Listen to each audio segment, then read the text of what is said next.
Hello guys, मैं आपका भाई दोस्त educator of economics love Kaushik स्वागत करता हूं आपका आरंभ बैच में। जल्दी से सारे बच्चे लाइव चैट कमेंट सेक्शन में अपनी अटेंडेंस लगाएंगे।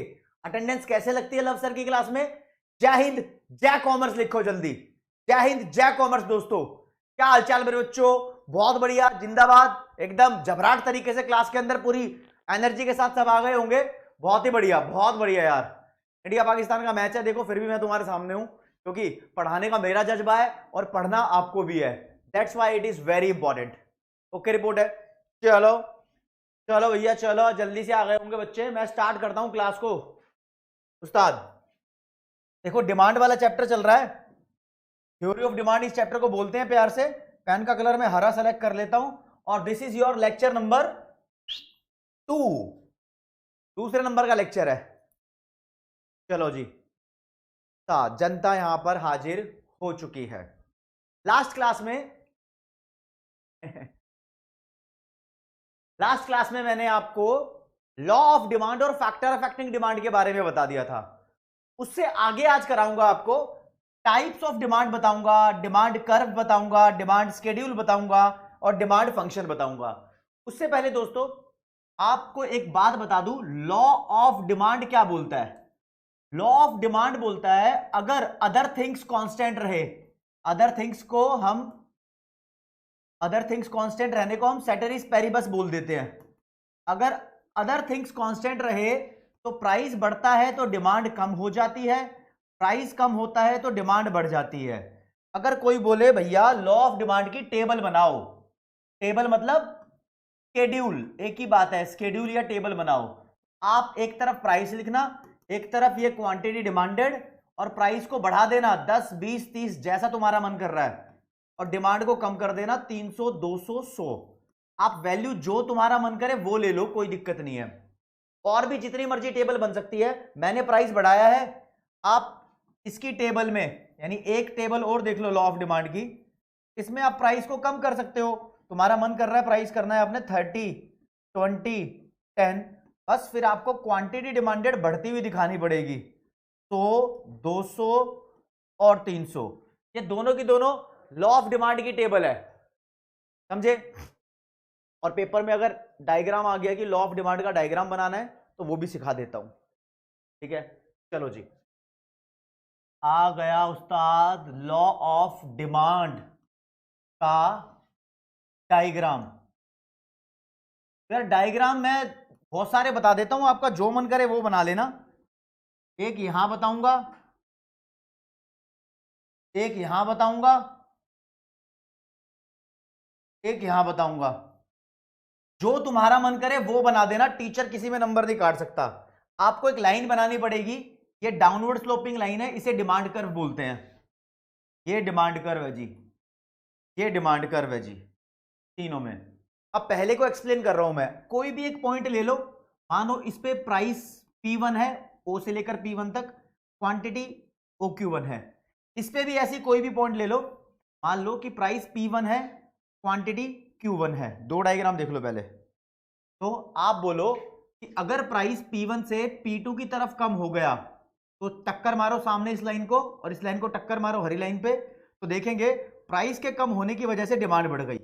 ये डायग्राम लॉ ऑफ डिमांड का है, आप बना दोगे बढ़िया रहेगा, ओके रिपोर्ट रहेगा, ठीक है जी। अगर आपको ये पसंद नहीं है तो आप ये बना देना, प्राइस कम की जगह आप यहां बढ़ा के दिखा दो, प्राइस P1 से P2 चला गया, मान लो प्राइस बढ़ गया तो डिमांड कम हो गई, तो प्राइस बढ़ने की वजह से डिमांड कम हो गई। ये भी लॉ ऑफ डिमांड का डायग्राम है। कुछ बच्चे बहुत स्मार्ट होते हैं, थोड़ी चालाकी वाली गेम खेलते हैं, वो दोनों बातें बताते हैं। मान लो प्राइस P है, क्वांटिटी Q है, वो एक बार तो प्राइस बढ़ाकर दिखाएंगे, प्राइस मान लो P1 हो गया तो डिमांड कम हो गई Q1, ऐसे डिमांड कम हुई प्राइस बढ़ने की वजह से। एक बार वो दिखाएंगे प्राइस भैया P2 हो गया, यानी इससे कंपेयर करेंगे तो कम हो गया, तो डिमांड बढ़ गई है, Q2 हो गई है, प्राइस कम होने की वजह से डिमांड बढ़ गई है। ये थोड़ा मुश्किल हो जाएगा, लेकिन जो ये बनाएगा, जो ये बनाएगा, जो ये बनाएगा, तीनों बच्चों को बराबर के नंबर मिलेंगे, तीनों को बराबर के नंबर मिलेंगे। तो ज्यादा चालाकी में घुसना नहीं है, मतलब ऐसे पैतरे खेलने नहीं है। जब बोला है कि लॉ ऑफ डिमांड का डायग्राम बनाओ तो तीनों में से कोई भी एक बना दो, ठीक है जी। अब नेक्स्ट क्वेश्चन मैं आपको बताता हूं पेपर में। अच्छा चश्मा उतार दो जरा यार, थोड़ा सीरियस होके पढ़ेंगे क्योंकि टाइम ऐसा चल रहा है बच्चों, तुम्हारे पेपर है। ऐसा क्वेश्चन आएगा, why demand rises when price falls. जब प्राइस कम होता है तो डिमांड क्यों बढ़ती है? या फिर व्हाई देयर इज नेगेटिव या फिर inverse relationship between price of on good and demand of the commodity. Price और डिमांड में नेगेटिव रिलेशन क्यों है भाई? क्या प्राइस के बढ़ने पे डिमांड कम क्यों हो जाती है? या फिर वाई डिमांड कर्व, ये दो बार डी लिखा है, मैं इसको डिमांड बोल रहा हूं। डिमांड के शुरू में भी डी होता है, लास्ट में भी डी होता है। Why demand curve is negatively sloped, ये नेगेटिव लिख दिया, ये नेगेटिवली स्लोप्ड। मतलब डिमांड कर्व नीचे की तरफ क्यों गिर रहा होता है? ऐसे ऐसे ऐसे ऐसे क्यों गिर रहा होता है? कि प्राइस और डिमांड के बीच में नेगेटिव रिलेशन है। ओवरऑल यही क्वेश्चन पूछा गया है कि प्राइस और डिमांड के बीच में नेगेटिव रिलेशन क्यों होता है। तो क्वेश्चन ये बनता है, what are the reasons of operation of law of demand. भैया लॉ ऑफ डिमांड के रीजंस क्या हैं?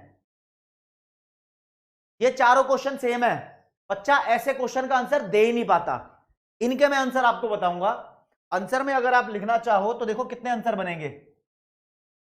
पहला बनेगा रीजन इसका, law of diminishing marginal utility. ये लॉ क्या बोलता है? जैसे जैसे कंजम्पशन ज्यादा करेंगे यूटिलिटी कम हो जाएगी। दूसरा बनेगा प्राइस इफेक्ट। तीसरा बनेगा इनकम इफेक्ट। चौथा बनेगा नंबर ऑफ बायर्स। और भी बन सकते हैं, आपको चार ही करने हैं। Law of equi marginal utility भी इसका रीजन हो सकता है, लेकिन आपको चार ही करने हैं। तो देखो ये सब लॉ ऑफ डिमांड के रीजन है, यानी प्राइस के बढ़ने पे डिमांड कम होती है, उसके पीछे के रीजन ये चार है। कैसे, ये आपको बताना है। यानी आपको ये प्रूव करना है इन चारों के थ्रू, प्राइस के बढ़ने पे डिमांड कम क्यों होती है ये प्रूव कर दो, या प्राइस के कम होने पे डिमांड क्यों बढ़ती है ये प्रूव कर दो। एक ही बात है, प्राइस और डिमांड का उल्टा रिश्ता यानी नेगेटिव रिश्ता साबित हो जाएगा। कैसे करोगे इसको साबित? देखो सबसे पहली बात, law of diminishing marginal utility की बात करते हैं। जब कोई कमोडिटी का कंजम्पशन तुम बढ़ाओगे तो उससे आपकी सेटिस्फैक्शन कम हो जाती है, एडिशनल यूटिलिटी कम हो जाती है। इस बात में कोई दो राय नहीं है, समझ रहे हो? तो किसी चीज की अगर सेटिस्फैक्शन कम हो जाए, किसी चीज मतलब तुम कोई सामान क्यों खरीदते हो? इसलिए खरीदते हो कोई ना कोई फायदा हो रहा होगा, मजा आ रहा होगा। छोले भटूरे क्यों खा रहे हो? भूख लग रही है या टेस्टी लगते होंगे, है ना? लेकिन कभी कभी आपको बताऊं कि आपको वो कॉमोडिटी खरीदनी नहीं है, आपको मोबाइल फोन खरीदना ही नहीं है। एप्पल का 1 लाख वाला फोन आपको खरीदना ही नहीं है, लेकिन कोई एप्पल का 1 लाख वाला फोन आपको 10,000 में ऑफर कर रहा हो तो आप फटाक से खरीद लोगे। आपको अपने घर के लिए फ्रिज खरीदना ही नहीं है, कोई 50,000 वाला फ्रिज आपको 5,000 में दे रहा हो, फटाक से खरीद लोगे, है ना? ऐसा भी होता है भाई। जिस चीज के लिए आपको सेटिस्फैक्शन नहीं मिल रही, मजा नहीं आ रहा, या सेटिस्फैक्शन कम मिल रही है, अगर उसका प्राइस किसी ने कम कर दिया तो फटाक से आप उसकी डिमांड बढ़ा दोगे, खरीद लोगे। इसलिए लॉ ऑफ गिरती हुई डिमिनिशिंग मार्जिनल यूटिलिटी भी प्राइस की वजह से अट्रैक्शन में आ जाती है। आपको मजा नहीं आ रहा, फिर भी बीच में किसी ने उसका प्राइस कम कर दिया तो डिमांड बढ़ गई। तो प्राइस कम होने पे डिमांड क्यों बढ़ी, समझ गए ना? या फिर किसी चीज से आपको बहुत ज्यादा मजा आ रहा है, आपको फोन चाहिए ही चाहिए, 1 लाख वाला एप्पल का फोन खरीदने के लिए आप तैयार हो, लेकिन एप्पल की कंपनी ने उसको 10 लाख का कर दिया, अब नहीं खरीदोगे आप। एप्पल के फोन से आपको सेटिस्फैक्शन मिल रही थी, लेकिन एप्पल ने प्राइस बढ़ा दिया, अब आपको मजा नहीं आएगा। आप कहोगे हटा सावन की घटा, बत्ती बुझा, जो मेरे पास है मैं उससे काम चला लूं। ठीक है, इतना डेप्थ में आपको एक्सप्लेन करना नहीं आएगा, बस आपको इसके ऊपर ऊपर पता होना चाहिए। दूसरा जी, ये प्राइस इफेक्ट कैसे किसी भी कमोडिटी की डिमांड को, सॉरी प्राइस इफेक्ट नहीं है भाई, यहां जो लिखा जाएगा वो लिखा जाएगा सब्स्टिट्यूशन इफेक्ट। सब्स्टिट्यूशन, आप जानते हो सब्स्टिट्यूट गुड्स क्या होती हैं? वो गुड्स जो एक दूसरे की जगह पर इस्तेमाल हो जाती है, जैसे पेप्सी और कोक। मान लो पेप्सी का नाम Y है, कोक का नाम X है। अगर पेप्सी का प्राइस बढ़ रहा है तो उसकी वजह से कोका कोला की डिमांड बढ़ जाती है, ठीक है, लेकिन मुझे यह साबित नहीं करना है यहां पर, मुझे साबित करना है इसका प्राइस बढ़ रहा है तो इसकी डिमांड भी कम होगी। पेप्सी का प्राइस बढ़ रहा है तो पेप्सी यानी डिमांड ऑफ Y ये भी कम हो जाएगी। क्यों कम होगी? कारण है कि ये महंगी हुई, इसके चक्कर में लोग स्विच कर गए सब्स्टिट्यूट गुड पे, इसलिए सब्स्टिट्यूशन इफेक्ट बोल दिया। जब कोई चीज महंगी हो जाती है और उसका सब्स्टिट्यूट अवेलेबल है तो लोग उसको कम खरीदते हैं क्योंकि सब्स्टिट्यूट अवेलेबल है, तो सब्स्टिट्यूट रीजन बन गया। ओके, चलो जी, अब तीसरा है इनकम इफेक्ट। इनकम का मतलब तुम्हारी टोटल इनकम नहीं है, इनकम का मतलब तुम्हारी टोटल इनकम नहीं है। यहां पर ना यार, मान लो एक समोसा 10 रुपए का है और आपके पास 50 रुपए हैं, तो कितने समोसे खरीद सकते हो? 5 समोसे खरीद सकते हो, है ना? आपकी परचेजिंग पावर कितनी है? 5 समोसे खरीदने की आपकी परचेजिंग पावर है। परचेजिंग पावर, परचेज करने की पावर जो है, 5 समोसे खरीदने की आपकी परचेजिंग पावर है। परचेजिंग पावर को बोलते हैं रियल इनकम, समझे? आपकी रियल इनकम परचेजिंग पावर कहलाती है। यहां पर एक डिफरेंट वर्ड है, आपकी अर्निंग की बात नहीं हो रही, लेकिन गलती से समोसा 10 रुपए की जगह 25 रुपए का हो जाता है, तो अगर समोसे का प्राइस बढ़ा तो आपकी परचेजिंग पावर जो है, अब आप 50 रुपए में 2 समोसे खरीद पाओगे, आपकी परचेजिंग पावर कम हो जाएगी। परचेजिंग पावर का मतलब होता है आपकी रियल इनकम कम हो जाएगी। अब 25 का समोसा आ रहा है यार, अब तुम 2 समोसे खरीद पाओगे, डिमांड भी कम हो जाएगी। तो कोई चीज महंगी हुई तो तुम्हारा मन, परचेजिंग पावर वो कम हो जाती है, इसलिए डिमांड भी कम हो जाती है। ये भी एक रीजन हो सकता है, तुम्हारे साथ कोई भी एक रीजन हो सकता है इन सब में से। ऐसा नहीं है कि सारे रीजन तुम्हारे साथ काम करेंगे, कोई भी एक कर सकता है। अब नंबर ऑफ बायर देख लो, जब किसी चीज का प्राइस कम होता है ना, तो एग्जिस्टिंग जो बंदे होते हैं, एग्जिस्टिंग मतलब पुराने, एग्जिस्टिंग कस्टमर्स या बायर्स, तो उसकी डिमांड कम करेंगे ही करेंगे, ये तो पता ही लग गया ऊपर के 3 रीजन से। लेकिन दोस्तों, प्राइस बढ़ने की वजह से न्यू बायर्स मार्केट में एंट्री नहीं करेंगे। जब नए बायर ने माल नहीं खरीदा तो टोटल डिमांड ही कम हो गई।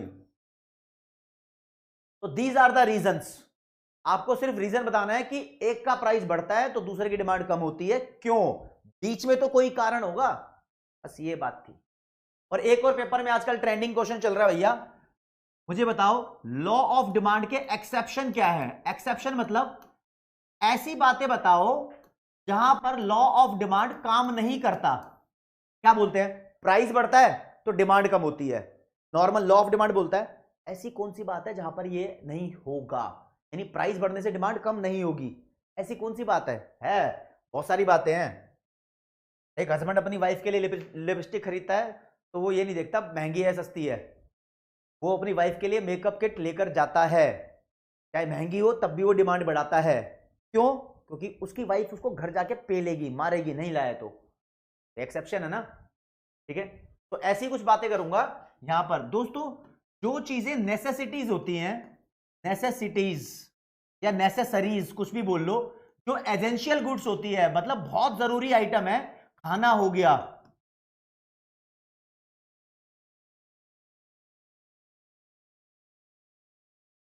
एसेंशियल्स, मान लो खाना हो गया, तुम्हारे लिए ऑक्सीजन हो गई, ये चीजें बहुत जरूरी है।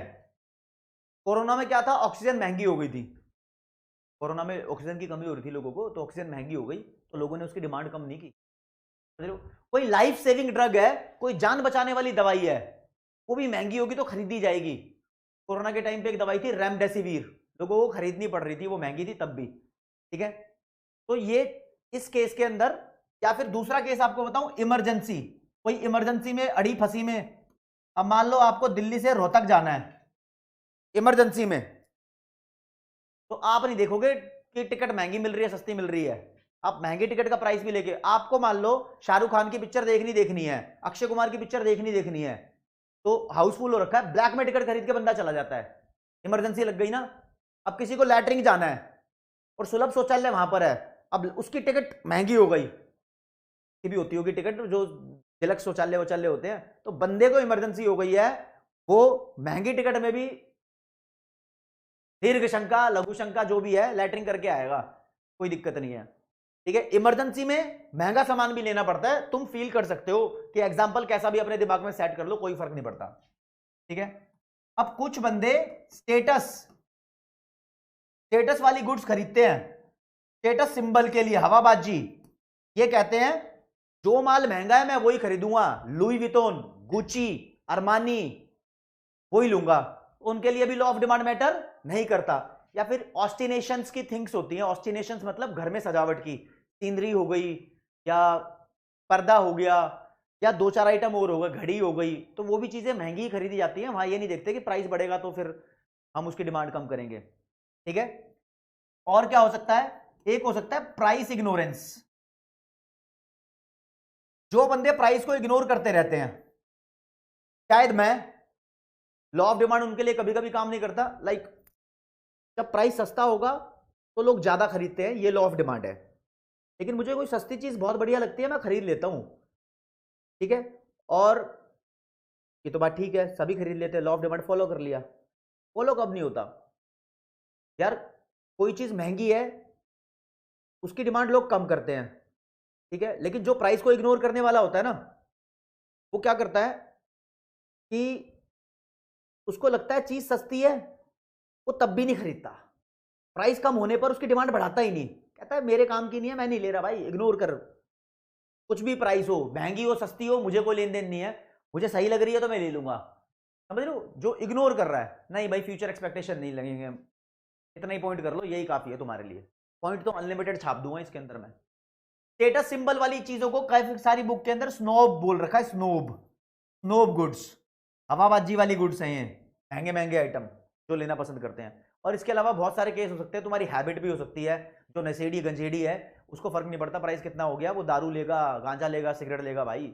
हाँ, एक इंपॉर्टेंट और है जो बहुत ही ज्यादा है, वो है गिफन गुड्स।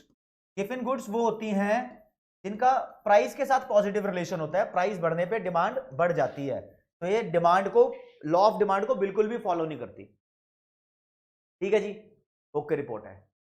अब बताता हूं आपको, ठीक है, ओके, टाइप्स ऑफ डिमांड जो कि आज की क्लास का मुद्दा है। भैया दो तरीके की डिमांड होती है, एक होती है इंडिविजुअल डिमांड, राइटिंग देख लो जरा साफ होनी चाहिए, इंडिविजुअल डिमांड को डीडी लिख रहा हूं मैं, प्लीज समझ जाना। एक होती है मार्केट डिमांड, मैंने मार्केट शॉर्ट में लिखा है, ये क्या होती है, मार्केट में एक बंदे की डिमांड, मान लो मार्केट में 100 बंदे खरीदने वाले हैं सामान, मेरी डिमांड, ठीक है, किसी भी एक बंदे की डिमांड, उसकी डिमांड को बोलेंगे इंडिविजुअल डिमांड। गिफन गुड का एग्जांपल लास्ट क्लास में अच्छे से इलैबोरेट कर रखा है, तो इसको डिफाइन कैसे करूं मैं, इसको बोलूंगा it is demand for a commodity या good by a single buyer, किसी भी एक बंदे के द्वारा जो भी डिमांड है single buyer at a particular point of time, यानी कभी भी एक किसी एक समय की बात कर रहे हैं, पर्टिकुलर पॉइंट ऑफ टाइम। इसकी मैं टेबल बना सकता हूं, बहुत आसान बनेगी, जो तुम्हारा मन कर रहा है कोई भी प्राइस ले लो, यहां पर कोई भी क्वांटिटी डिमांडेड लिख दो, मान लो प्राइस बढ़ रहा है 10 20 30 और डिमांड 300 200 और 100 हो रही है, यानी मैं बोल रहा हूं 10 रुपए प्राइस होगा तो 300 यूनिट खरीदूंगा, 20 रुपए प्राइस होगा तो 200 मोमोज खरीदूंगा, 30 रुपए प्राइस होगा तो 100 मोमोज खरीदूंगा, ये मेरी अकेले की डिमांड है, तो इसको बोलते हैं इंडिविजुअल डिमांड, सॉर्टेड। लेकिन मार्केट में बहुत सारे बायर्स होते हैं, मोमोज की मार्केट है, मान लो बहुत सारे बायर्स हैं, सभी बायर्स की डिमांड को टोटल कर दो, मान लो 500 बायर हैं, 500 के 500 बायर की डिमांड को टोटल कर दो, तो जो वैल्यू आएगी उस वैल्यू को बोलेंगे मार्केट डिमांड। मार्केट डिमांड को डिफाइन कैसे करूं, बोलेंगे it is sum total of the demand for a momos या for a good by all the buyers in a market at a particular point of time भी लिख देना, यानी किसी एक समय की बात कर रहे हैं। समझाओ सर, टेबल से समझाओ। मैं मान लेता हूं, अज्यूम कर लेता हूं, ठीक है। Let there are only 2 buyers.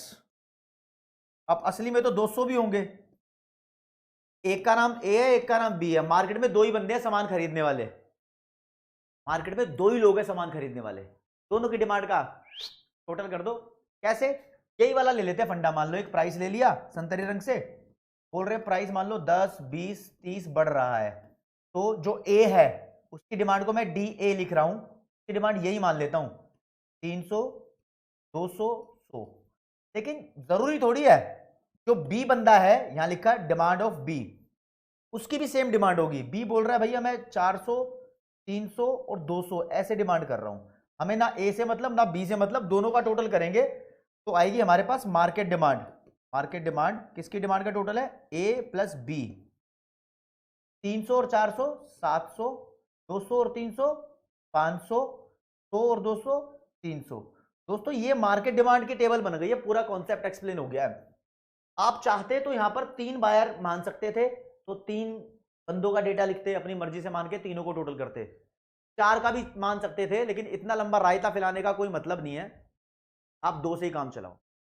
ठीक है जी, ये इंडिविजुअल डिमांड और मार्केट डिमांड की बात हो गई है। ठीक है जी, अब एक और मुद्दा है यहां पर, भैया डिमांड शेड्यूल क्या होता है? शेड्यूल का मतलब टेबल होता है।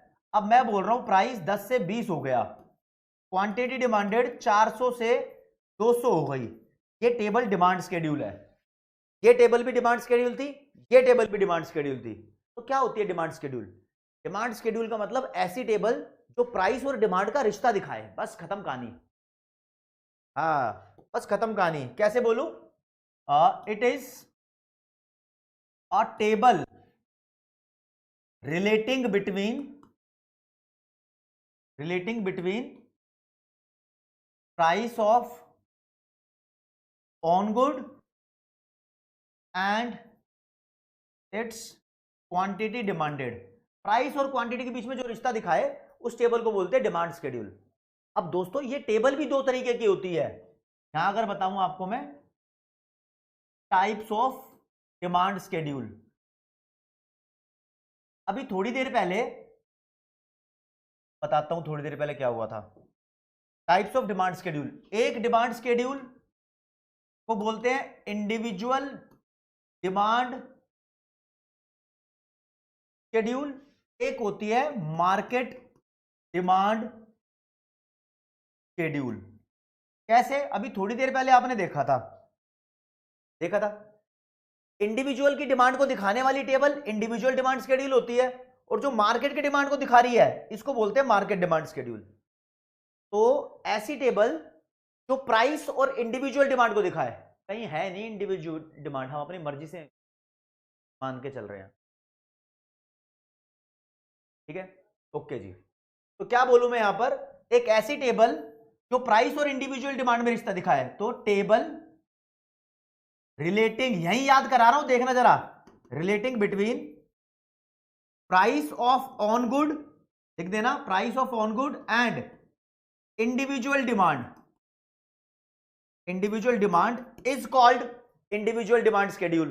और यहां लिखूं table relating between price of a commodity and market demand is called market demand schedule.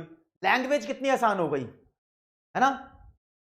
और टेबल बनाने के लिए कोई बोले तो टेबल बना सकते हो भाई, इंडिविजुअल डिमांड शेड्यूल, जो तुम्हारा मन कर रहा है 10 20 30 प्राइस बढ़ाओ और क्वांटिटी डिमांडेड को कम कर दो, जो तुम्हारा मन करे, 1000 500 200 इंडिविजुअल डिमांड हो गई। यहां आप मान के चलो कि मार्केट में दो ही बंदे हैं, ए और बी, सामान खरीदने वाले। तो ए की डिमांड लिखो, बी की डिमांड लिखो, और यहां लिखो प्राइस। प्राइस मान लो 10, 20, 30। इसकी डिमांड 300, 200, 100। ये अपनी मर्जी से मान रहा हूं, जो तुम्हारा मन करे वो मान सकते हो। यहां पर 600, 400, 200 ऐड कर लो। ऐड करोगे तो आएगी मार्केट डिमांड। इसकी डिमांड ए प्लस डिमांड बी जोड़ जाड़ के 300 और 600 900, 200 और 400 600, 100 और 200 300। ये पूरी टेबल इंडिविजुअल डिमांड है, बस आपको अज्यूम करना है कि हम मार्केट में दो ही बायर्स हैं। कितना आसान काम है। जो मैंने पहले बनाई थी टेबल, ये भी तो इंडिविजुअल डिमांड की टेबल थी और ये मार्केट डिमांड की टेबल थी। दैट्स इट, ओके रिपोर्ट है। अब एक कॉन्सेप्ट आता है दोस्तों, मैं आपको बताऊं, कॉन्सेप्ट का नाम है बाबू डिमांड कर्व। डिमांड कर्व क्या होता है भैया? डिमांड कर्व एक ऐसा सा लाइन होता है जो आपको संतरी रंग का दिखाई देगा यहां पर। ये डिमांड कर्व है। क्या है ये डिमांड कर्व बोलता है, इधर लिखेंगे प्राइस वाई एक्सिस पे, एक्स एक्सिस पे लिखेंगे क्वांटिटी डिमांडेड। फिर क्या बोलेगा? इस डिमांड कर्व का कोई भी पॉइंट बोलता है प्राइस इतना है P1, डिमांड इतनी है Q1। अगर प्राइस तुमने कम कर दिया P2 तो डिमांड बढ़ जाएगी। यानी प्राइस और डिमांड का रिश्ता दिखा रहा है। डिमांड कर्व है क्या? एक ऐसा कर्व जो प्राइस को और डिमांड का रिश्ता दिखाता है। बहुत आसान भाषा में इसको डिफाइन करेंगे, it is a curve relating between price of on good and demand for a commodity. That's it. पूरा लिख देना, नोट्स के अंदर आपको हैंड रिटन नोट्स प्रोवाइड किए जाएंगे चैप्टर की लास्ट क्लास में, उसमें आपको ढंग से लिखा होगा प्रॉपर। ठीक है जी, हो गया जी। फिर आपको अब बता ही दूं, ये डिमांड कर्व भी दो तरीके का होता है। अब तुम कहोगे सर क्या खिलावटी खेम खेल रहे हो, मतलब इतना आसान कर दिया कॉन्सेप्ट। एक होता है इंडिविजुअल डिमांड कर्व और एक होता है मार्केट डिमांड कर्व। तो बस ऐसा कर्व जो प्राइस और इंडिविजुअल डिमांड का रिश्ता दिखाए उसे इंडिविजुअल डिमांड कर्व बोलते हैं। तो it is a curve relating between price and individual demand is called individual demand curve. कैसे? जो तुम्हारा मन करे, कोई भी, मान लो ये डिमांड कर्व मैंने बनाया है, डीडी इसका नाम रखा है, तो यहां पर जो तुम्हें लग रहा है कोई भी पॉइंट, इधर प्राइस दिखाया P1, क्वांटिटी दिखाई Q1, इतना ही बना के छोड़ दो। प्राइस इतने, प्राइस पे इतनी डिमांड हो रही है, कहानी खत्म। इंडिविजुअल डिमांड कर्व है, एक ही बंदे का डिमांड कर्व है। इस पे क्या दिखता है एक ही बंदे का डिमांड कर्व है? नहीं दिखता। कि हमें ऐसे ही लिखना पड़ेगा कि एक बंदे का डिमांड कर्व है, ये मान के चलो। ठीक है जी, चलो जी। फिर मार्केट डिमांड कर्व क्या हुआ? मार्केट डिमांड कर्व राजा ऐसा कर्व जो प्राइस और मार्केट डिमांड में रिश्ता दिखाए। तो it is a curve relating between price of a commodity and market demand. कैसे? मान लो let there be only two buyers. Market में सिर्फ दो ही बायर है। कौन कौन? एक का नाम ए है, एक का नाम बी है। तो एक डिमांड कर्व लेंगे जिसमें एक कर्व बनेगा ए का, ये बना दिया जी डिमांड कर्व ए का। एक कर्व बनेगा बी का, ये बना दिया जी डिमांड कर्व बी का। अब दोनों का डिमांड कर्व जोड़ दो, तो जो तीसरा डिमांड कर्व बनेगा उसे बोलेंगे मार्केट डिमांड कर्व। अब जोड़ते कैसे है वो सिखा रहा हूं, लेकिन जोड़ना तुम्हारे कोर्स के सिलेबस का पार्ट नहीं है, बस एक बार पता कर लो। कोई भी प्राइस ले लो, यहां पर कोई भी प्राइस जो तुम्हारा मन कर रहा है वो प्राइस ले लो। प्राइस P1, डिमांड यहां पर Q1 लिखते हैं, मान लो 10 लिखी है, अभी जोड़ना सिखा रहा हूं ना। यहां Q2 लिखते हैं, मान लो 20 लिखी है। जोड़ना कैसे है? 10 और 20 कितना हुआ? 30। यहां कहीं 30 आ रहा होगा, जोड़ दिया। बस यहीं से मुद्दा उठाओ, इस प्राइस पे टच करो और एक लाइन के खींच के लिया वैसे मीटर हरे रंग की लेके आएंगे भाई, तिरंगा तभी सेट होगा मामला। ये लाइन खींच के लिया आओ, पैरेलल लानी है पैरेलल ले आओ, कोई दिक्कत नहीं। ये मार्केट का डिमांड कर्व है। ये कैसे आया? ए का डिमांड कर्व प्लस बी का डिमांड कर्व जोड़ के। और कैसे जुड़ा हुआ? जुड़ा हुआ ऐसे, ये ऐसे जुड़ा हुआ है, कोई ऐसे जुड़ाव नहीं हुआ, तो ये हॉरिजॉन्टल समीशन है, इन दोनों को प्लस करके ये आया है। तो मार्केट डिमांड कर्व के बारे में एक लाइन बोली जाती है उस्ताद, क्या बोली जाती है? It is horizontal summation, summation बोलो या सम टोटल बोलो, एक ही बात है, ऑफ इंडिविजुअल डिमांड कर्व्स। ये जो लाइन लिख दी ना, ये बहुत सारी किताबों में एमसीक्यूज के तौर पे लिखी हुई है और पेपर में दे देते हैं टीचर बच्चों को चेक करने के लिए कि वो सही गाइडेंस में है या नहीं है।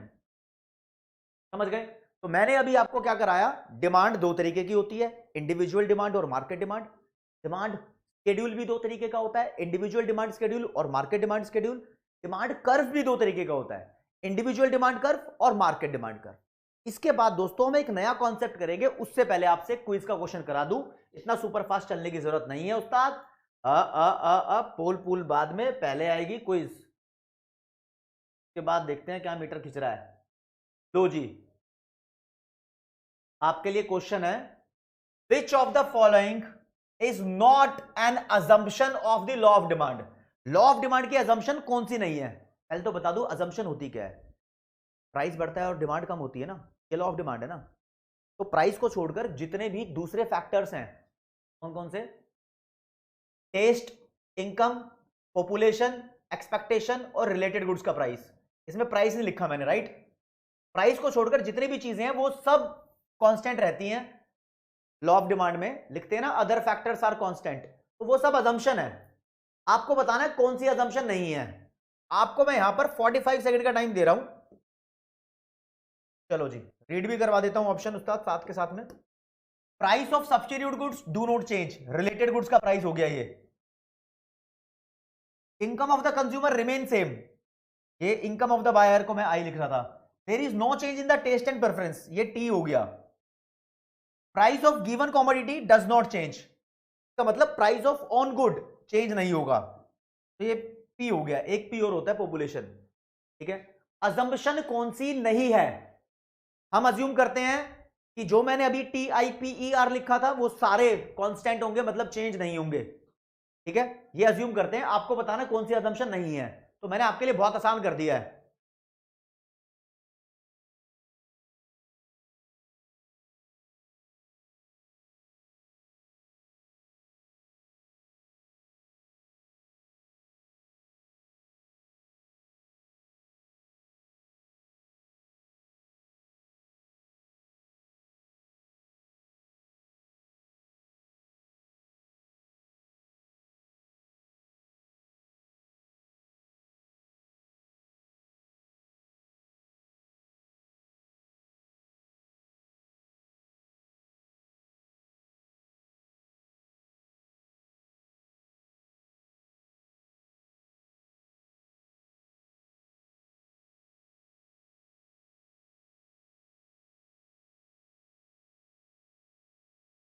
Time is up, time is up दोस्तों, देख लो।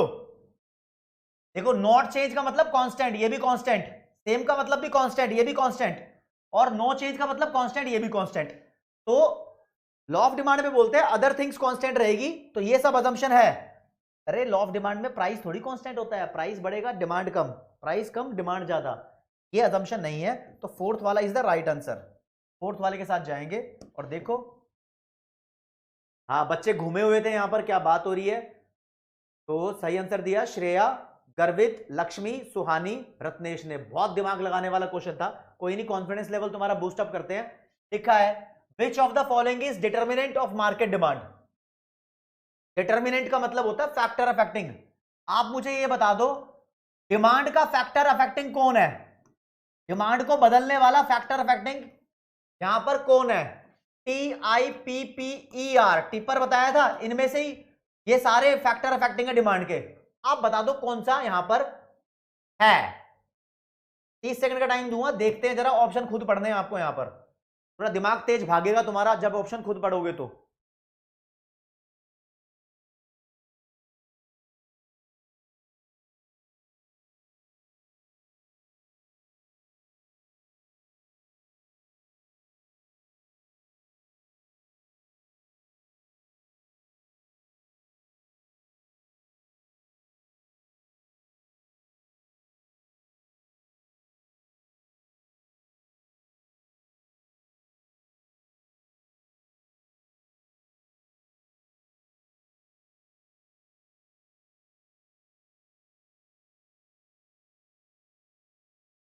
टाइम खत्म होने को आया है भाई, देख लो। फैक्टर अफेक्टिंग इनकम भी अफेक्ट करती है, सीजन एंड वेदर, सीजनल चीजें भी अफेक्ट करती है। खैर वो टिपर में नहीं है, टिपर से बाहर है, लेकिन जिस चीज का सीजन है, मान लो सर्दियों का सीजन है तो गर्म कपड़े, जैकेट स्वेटर बिकेंगे, ये भी फैक्टर है। प्राइस ऑफ रिलेटेड गुड भी फैक्टर है। तो all of the above is the right answer हो गया। यहां बच्चे इसको लेकर कंफ्यूज हुए होंगे, मुझे पता है थोड़े बहुत, लेकिन देखते हैं कितने बच्चों ने सही जवाब दिया। ज्यादातर बच्चों ने सही जवाब दिया है। Shreya, Abhas, Ayushi, Wasim, Shobhans are the toppers of this answer. Come back to pavilion, अपने स्टडी कॉन्सेप्ट पे आ जाते हैं दोस्तों, क्योंकि एक आपको बात पता चली है कि देखो, taste and preference, income, price, population, expectation of change in price in near future, related goods का प्राइस, इन सबको बोलते हैं डिटर्मिनेंट्स या फिर फैक्टर अफेक्टिंग ऑफ डिमांड, है ना। इन सबका डिमांड के साथ एक रिश्ता होता है। किसके साथ रिश्ता होता है? डिमांड के साथ। कैसे भाई? रिलेशनशिप तो है, सेटिंग तो है इनकी डिमांड से। अब टेस्टी तुम्हें कोई चीज ज्यादा लगती है, तुम उसकी डिमांड ज्यादा करते हो, कोई चीज टेस्टी नहीं लगती, उसकी डिमांड कम कर देते हो। इनकम के बढ़ने की वजह से नॉर्मल गुड्स की डिमांड बढ़ जाती है, प्राइस के बढ़ने की वजह से डिमांड कम हो जाती है, पॉपुलेशन के बढ़ने की वजह से टोटल डिमांड बढ़ जाती है। तो ऐसे ही ये सभी फैक्टर्स का रिश्ता है डिमांड के साथ, बस इसी रिश्ते को बोलते हैं डिमांड फंक्शन। तो कॉन्सेप्ट मैंने कराया आपको डिमांड फंक्शन का। डिमांड फंक्शन क्या हुआ? डिमांड फंक्शन के लिए लैंग्वेज यूज करते हैं, it is functional relation. Functional, functional मतलब उसको बोलते हैं जो टेक्निकल नहीं होती चीज। Functional relationship between price of a commodity and it's factor affecting, it's factor affecting या डिटर्मिनेंट, कुछ भी लिख दो। जब जब तुम्हारे पेपर में डिमांड फंक्शन की डेफिनेशन आएगी तो आपको इसकी एक इक्वेशन भी लिखनी होगी। ये लिखिए, that is demand of good X, DX लिख दिया मैंने, वाई लिख लो, जेड लिख लो, जो तुम्हारा मन करे, किसी भी चीज की डिमांड है, इज इक्वल टू, को इज मैंने लिख माना, एफ, एफ का मतलब फंक्शन, ये ब्रैकेट है। देखो मैं क्या लिख रहा हूं, मैथ्स को इंग्लिश में पढ़ रहा हूं। Demand of good x is function of, bracket का मतलब हो गया ऑफ, किसका फंक्शन है, मतलब किससे रिश्ता है, फैक्टर अफेक्टिंग से।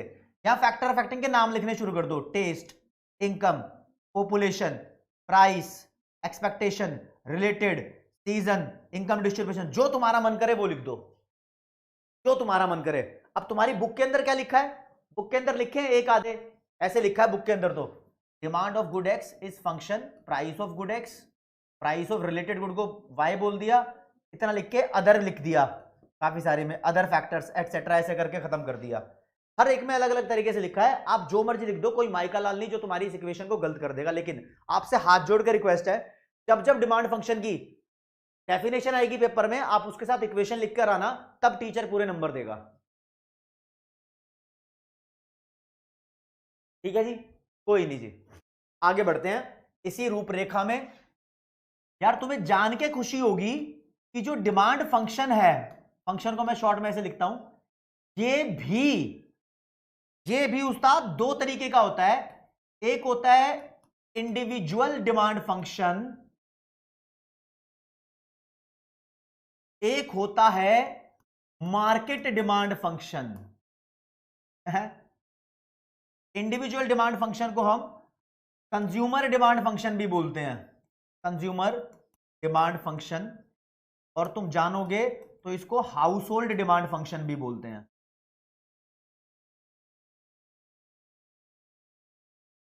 ठीक है जी, अब इनकी डेफिनेशन कैसे दें? बहुत आसान, पुराने वाली डेफिनेशन को एडिट करेंगे। क्या है ये? Demand function is a functional relationship between price of a commodity and it's factor affecting. Okay, individual demand function assume करो, मैं लिख नहीं रहा, आपको हैंड रिटन नोट्स में लिखा लिखा है मिलेगा, तो अब बात समझो।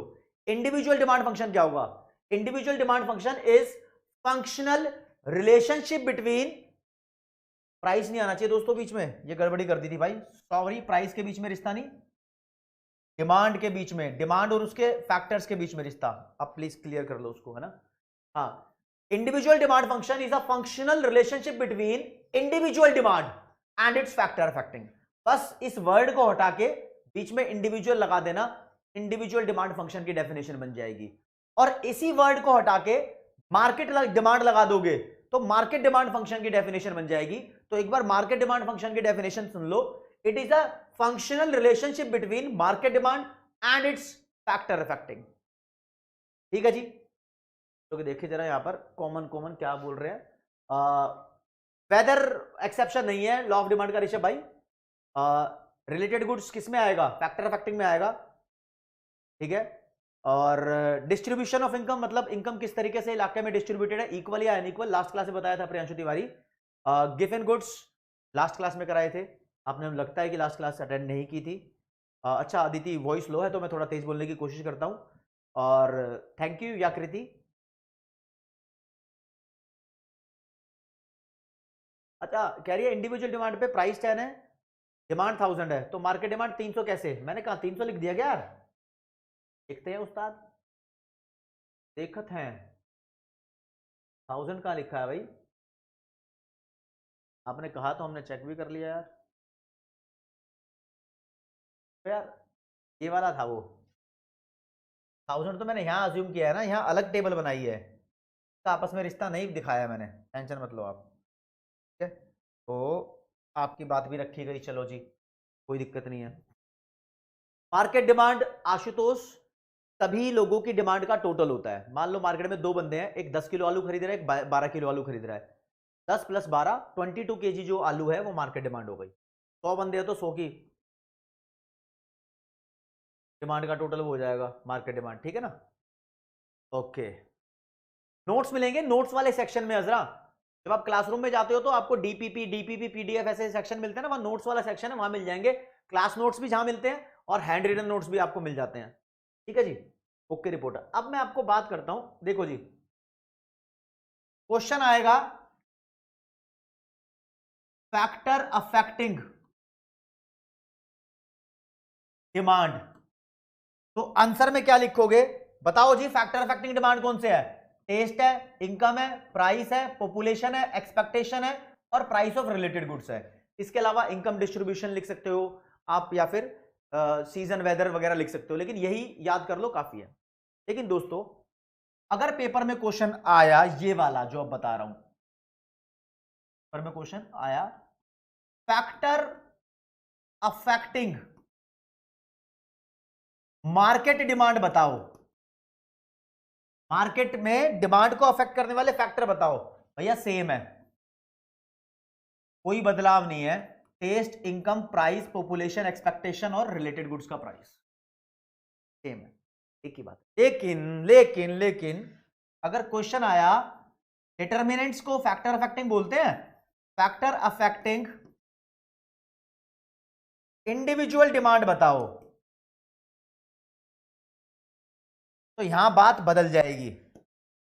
अकेले बंदे की डिमांड को अफेक्ट करने वाले फैक्टर्स कौन से हैं ये बताओ। अकेला मतलब मैं, तो टेस्ट है, जी हां, मेरा टेस्ट चेंज होगा मैं डिमांड बदल दूंगा, तो है।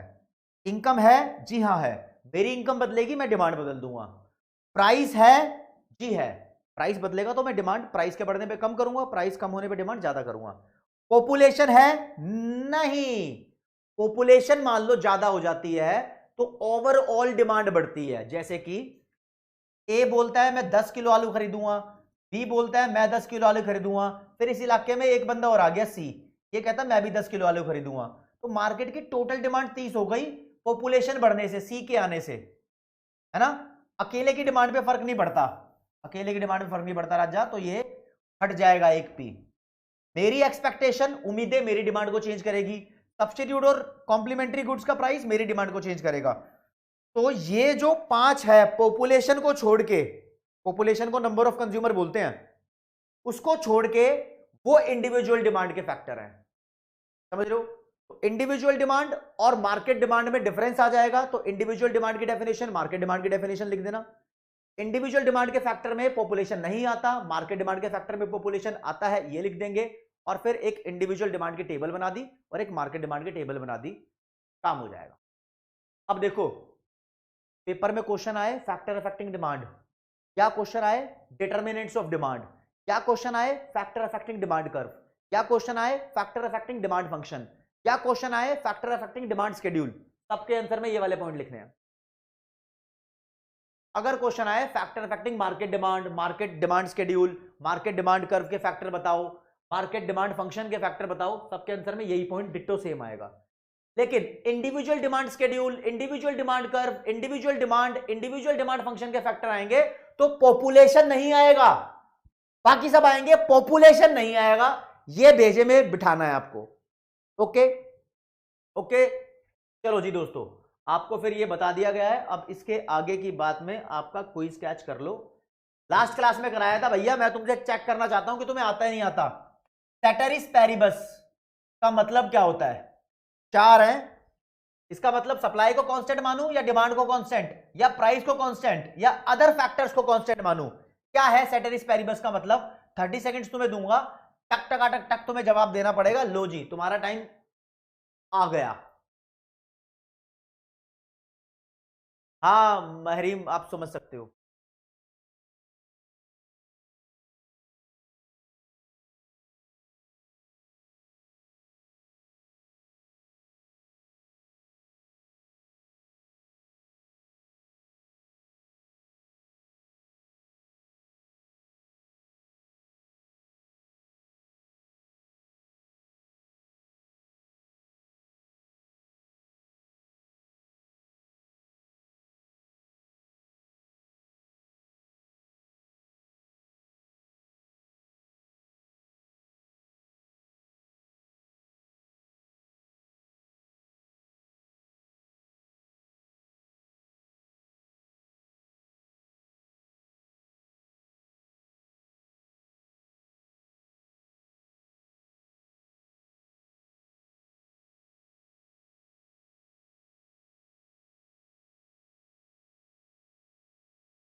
Time is up, time is up, time is up.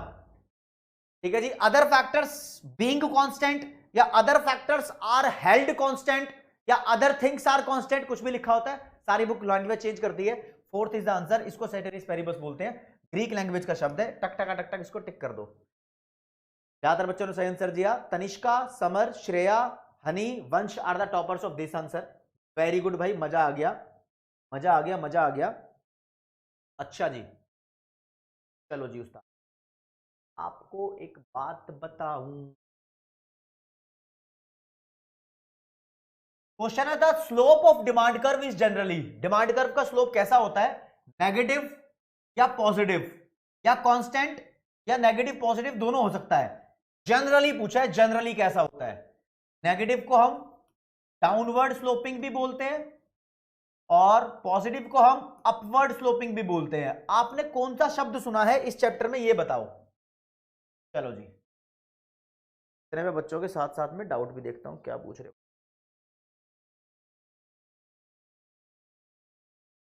हाँ, ऐसा हो रहा है क्या शनि आपके साथ? आप उसको रीलॉगिन करो शनि भाई। डिमांड कर्व आदित्य एक ऐसा कर्व है जो प्राइस और डिमांड के बीच में रिश्ता दिखा रहा है बस। प्रियांशु क्या दोनों एक साथ पूछा तो यार, वो चला गया।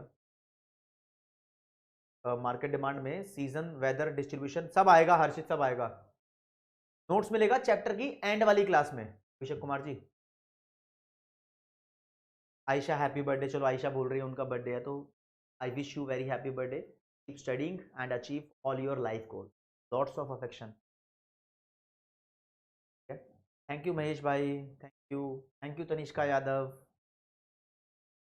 Prachi, demand function, demand function एक रिश्ता है डिमांड और उसके फैक्टर्स के बीच में, कोई पॉजिटिव कोई नेगेटिव। लेकिन इतनी बातें भसड़ में नहीं घुसना, सीधा बोलो डिमांड और उसके फैक्टर्स के बीच का रिश्ता डिमांड फंक्शन है, कहानी खत्म। अच्छा, वरुण अग्रवाल भाई, बहुत बहुत धन्यवाद आपका। थैंक यू वंश। हाँ रितिका, चलो ठीक है। अब एक बात और है यार ऋषभ भाई, वो एक्सप्लेनेशन अलग होगी, गड़बड़ी होगी उसके अंदर, टेंशन मत लो। जिस हिसाब से हमने पढ़ा है वो नहीं है उसके अंदर, टेंशन मत लो। आप उसको वैसे लिख के आना जैसे मैंने बताया। अच्छा एक बात और है, अगर आपको लगता है कि मैंने बहुत फास्ट स्पीड में पढ़ा दिया, मैंने पढ़ा भी दिया, मुझे पता भी है, तो मैं आगे से ऐसा नहीं करूंगा। आपका प्यार बस मेरे साथ होना चाहिए, मिलना चाहिए हमेशा आपका प्यार। आप अगर रिकॉर्डेड वीडियो देखोगे ना इसकी, तो प्लीज आप उसकी स्पीड अपने हिसाब से एडजस्ट कर सकते हो। थैंक यू मंदवी तिवारी, इतना प्यार, मतलब आप लाइव चैट में कमेंट सेक्शन में मुझे देते हो, स्टार देते हो, मतलब लव यू ऑल एवरीवन, तहे दिल से मजा आता है तुम्हारे साथ मेरे को। और ये तो बस जलवा जुनून आपके अंदर बनने रहनी चाहिए, ताकि जिंदगी के अंदर बहुत अच्छे अवसर्स को तुम ग्रैब करो। वो कहते हैं ना, तेरे सीने में ना सही तो मेरे सीने में सही, या फिर उल्टा बोल लो, मेरे सीने में ना सही तो तेरे सीने में सही, हो कहीं भी आग लेकिन आग जलनी चाहिए। मतलब स्पिरिट पढ़ाई की आपके अंदर बसी होनी चाहिए, समझ रहे हो? चाहे मैं नहीं पढ़ रहा यहां पर, मैं तो पढ़ा रहा हूं, वो स्पिरिट तुम्हारे अंदर होनी चाहिए, उस लेवल का प्यार। फिर क्या है, प्यार प्यार प्यार प्यार प्यार प्यार प्यार नहीं। तो दोस्तों, डिमांड कर्व नेगेटिवली स्लोप्ड होता है, नीचे की तरफ गिर रहा होता है। 1 इज द आंसर, ऐसे ऐसे ऐसे झुक रहा होता है लेफ्ट साइड से राइट साइड की तरफ। तो ये क्या कर दिया, चलो जी, ए को राइट करो। और ज्यादातर बच्चों ने सही आंसर दिया। Tanishka, Abhas, Harsh, Tapeshwar, Zahid Khan are the toppers of this answer. एक बार लीडर बोर्ड देख लेते हैं। टॉप पे श्रेया, फिर सुहानी, फिर आभास, फिर हर्षित, फिर रत्नेश, फिर Geetanjali, Lakshya, Lakshmi, Om Singh, Apurva Sinha are the toppers of today's class. और आज की क्लास में उम्मीद करता हूं कि आपको बढ़िया तरीके से मजा आ गया होगा, कि आपने अब देखे होंगे। कुछ डाउट आप पूछोगे, मैं पहले उसके सॉल्यूशन दे देता हूं कि आपको। आयशा, थैंक यू सर, इतना प्यार लाइव चैट में लिखोगे ना, मैं भटक जाता दिमाग मेरा। ठीक है, आपको नोट्स कहां मिलेंगे? हाथ से लिखे हुए नोट्स वाले सेक्शन में मिलेंगे। कब मिलेंगे? जब ये चैप्टर एंड हो जाएगा। चैप्टर कब एंड होगा? अगली क्लास में कराने की, चैप्टर एंड खल्ली बल्ली करने की कोशिश, मतलब अगली क्लास में चैप्टर एंड कर देंगे, आपको हाथ से लिखे हुए नोट्स मिल जाएंगे। उसके बाद इलास्टिसिटी ऑफ डिमांड शुरू कर देंगे। तब तक के लिए bye bye bye bye bye everyone. Bye bye करते हैं दोस्तों, दोस्तों बाय बाय करते हैं जल्दी से। चलो ठीक है, आराम से पढ़ो, बस कोई भी दिक्कत डाउट परेशानी हो हमेशा याद कर लेना, मैं आपका भाई दोस्त एजुकेटर ऑफ इकोनॉमिक्स हमेशा अवेलेबल रहूंगा। तो आज की क्लास को यहीं समाप्त किया जाता है। जय हिंद, जय भारत, नमस्कार, धन्यवाद।